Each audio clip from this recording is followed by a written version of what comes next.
But first, my opening statement.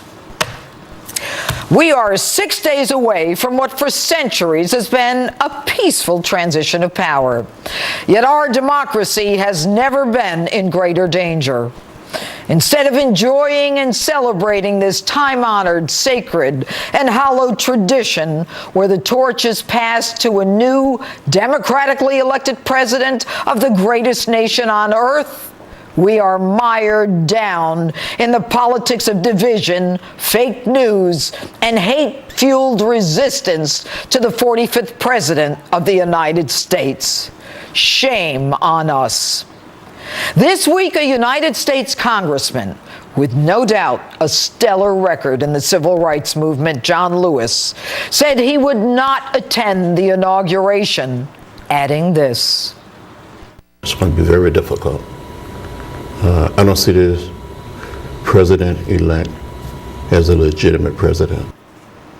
Not legitimate? Pray tell, Congressman Lewis, what's not legitimate?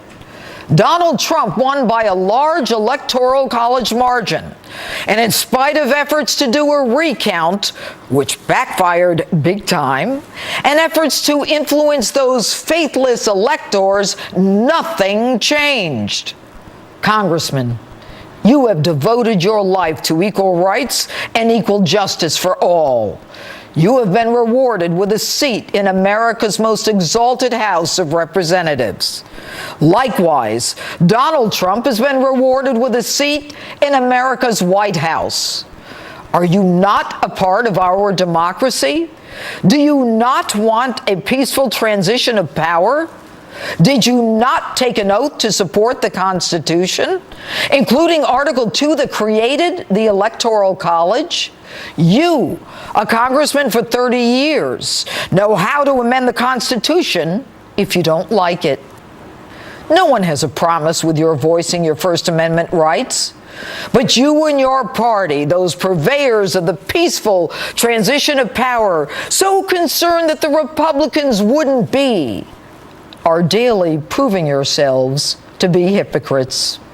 And another Democrat, Congresswoman Maxine Waters, proudly asserts her refusal to meet the man who will sit in the Oval Office. Where's equal rights and inclusion? Where's doing your job for the people who elected you? And as for those liberal Hollywood leftists in need of a lobotomy, like Rosie O'Donnell, they are straight up communists.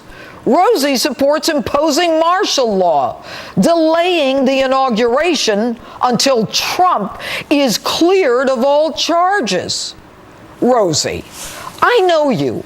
I don't have a problem with you. But martial law? Are you nuts? Do you even know what martial law is? It's when the military takes over when we're invaded and we're at war. And by the way, Trump isn't charged with anything. And for him to be cleared, there'd have to be a trial. Ain't no trials happening, Rosie, during martial law. And on a personal level, Rosie, you would hate it. There would be curfews and checkpoints. There'd be tanks in the streets.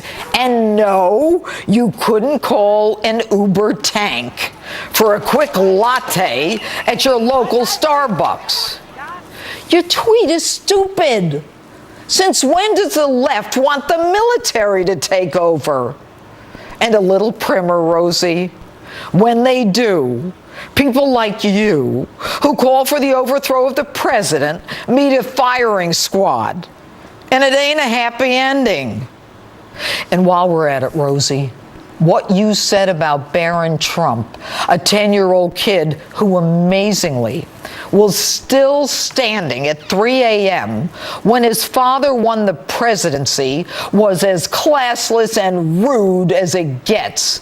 And to then claim he's not off limits, and you call Trump mentally unstable? Rosie, since when are you the bastion of brilliant behavior? Why don't you put on your big girl pants and come to grips with the fact that Donald Trump is your next president and you're either with America or against America? If you don't like him, campaign harder next time. And let this be a wake-up call to you and your Hollywood friends that you don't speak for America. And by the way, isn't Hollywood supposed to be inclusive and accepting of the views of people who don't look or talk or act like them? And newsflash, and this isn't fake news, the people in Middle America, some of whom ride a tractor for a living, wear the same boots every day, wear a badge, go overseas, not knowing if they'll come home, are sick and tired of your nonsense. You know, the silent and forgotten men and women of America who rose up against you bozos and your candidate.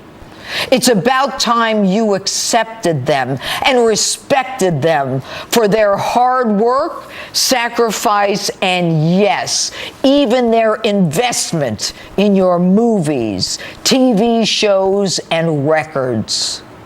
From the liberal DC politicians to the liberals in Hollywood, my message, actually America's message, is the same. You lost, we won. Swallow your pride, get in line, stop thinking you're so damn important that the world has to stop and listen to your revolutionary nonsense. Your candidate just didn't cut the mustard. Donald J. Trump is the president for the next 4 years. Deal with it. And that's my open. Tell me what you think on my Facebook page or Twitter.